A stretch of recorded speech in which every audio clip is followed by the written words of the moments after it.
kini among lugar na punog mananagang istoryahan ko kamo dili sayon nilang gibuhat pakigaway sa balod perting tugnawa sa lawod dagan ko og kailan ang antos kay nagkalisod makadawi lang ginagmay dako na nangakalipay sa ilang mga pamilya aron lang makalahutay nya na ay uban diha nga kaminusan lang mi wala man sad nako nagikaulaw nga pobre mi lumad kung tagabaybay di na angay i-deny diri ko nagsugod og diri na ko mamatay wala nay makapalaay kay busog na miskalipay maong bisag asa ko padunggalan akong garbo sa baybay tunga simana sa lawod manguwa lang og isda dili pagyod masiguro nga naa silay kuha na ay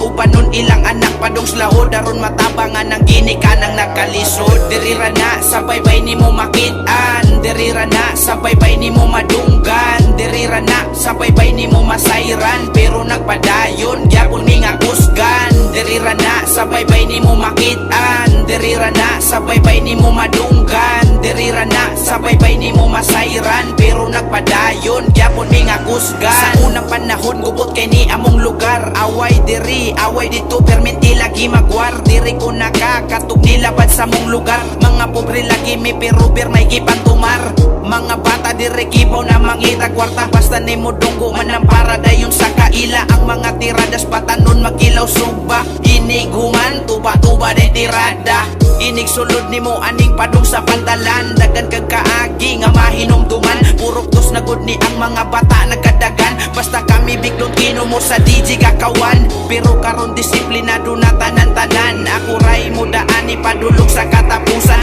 dagan pa kog wala na sulti pasensya inalang usbon ko diri ko na bata diri pod matigulang diri ra na sa baybay nimo makit-an diri ra na sa baybay nimo madunggan diri ra na sa baybay nimo masayran pero nagpadayon gyapon mi nga kusgan diri ra na sa baybay nimo makit-an diri ra na sa baybay